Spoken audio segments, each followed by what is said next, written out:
Welcome back to WGN-TV Political Report. My next guest is a man who is now widely known as one of many Illinois governors who went to prison on corruption charges. But before George Ryan was convicted, he made headlines for another reason in the state, his change of heart on the death penalty. As more and more inmates were exonerated in Illinois, Governor Ryan sent the state down a path that would eventually see the abolishment of capital punishment here. 20 years after declaring a moratorium on executions, he's released a book about that decision and his own time spent behind bars. The book is called Until I Could Be Sure: How I Stopped the Death Penalty in Illinois, written with journalist Maurice Posley.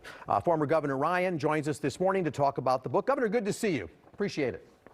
Nice to see you, Paul. Thanks. So a lot of people would think when you write a memoir, it would be all about the fights you had with the justice system and going to prison. You do deal with that in the epilogue of the book, and we'll get to it. But let's talk about death penalty, which is the topic of this. And let's start in the late 1970s, because back then you supported the death penalty. You voted for it. Why?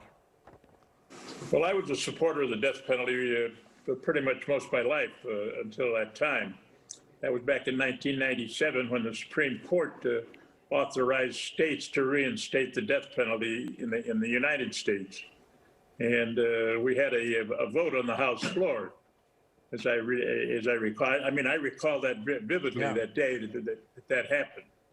We had a vote to reinstate the death penalty, and we had a pretty good debate about it on the House floor. And Bob Mann, you may remember Bob Mann, who was a Democrat out of Chicago, pretty liberal fellow, and but pretty astute. And as we voted, I of course reached down and punched my green switch to vote yes to change the law. Bob Mann got up and said, "For those of you that are voting green, I want to ask you a question. How many of you would be willing to throw the switch to kill somebody?"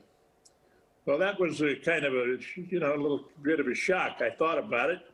Said, well, I believe in the death penalty. I think it's important to have, and I think that my vote is right, and so I voted yes. And then, Governor, it bothered me all that time, and I didn't realize that maybe some 20 years later, I would have my hand on the death switch that would kill somebody that had to have to do that. Well, I'm going to fast forward with you, Governor, to the point where you are governor, and you had to sign off. I remember you write about it a lot in the book, the execution of murderer, rapist Andrew Kokorales.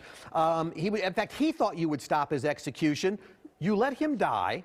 Was that a moment for you when that execution happened, and that was on your watch, and you had to let it happen? Yes, it was a very tough decision for me because there were a lot of people on both sides of the equation, and those that were for his death and those that were against it.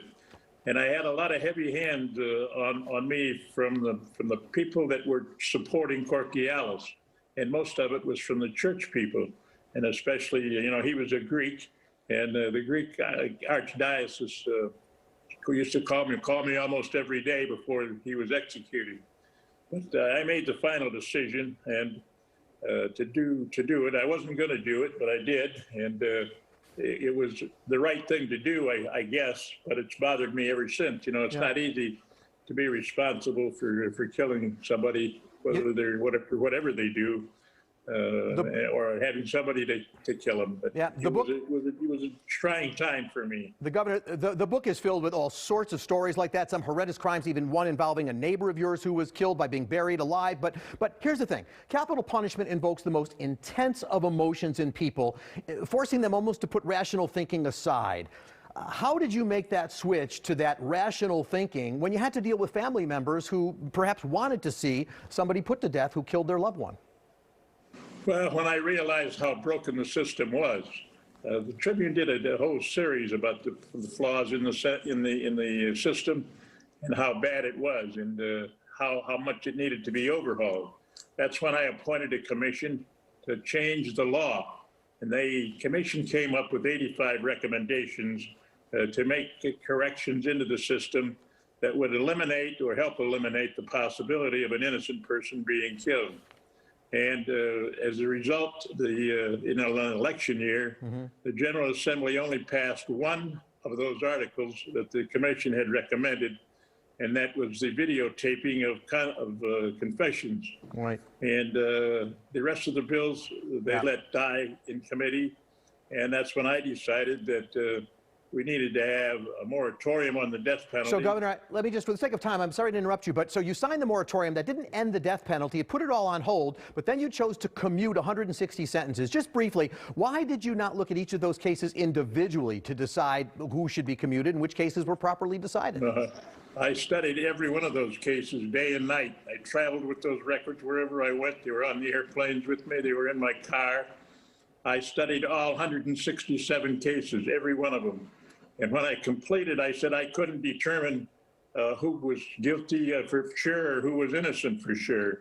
But I didn't want to leave the system and find out 2 weeks or a year or 5 years after I was there, had I done the right thing, some person wouldn't have been killed or had been killed. Yeah. So I was glad that I did that.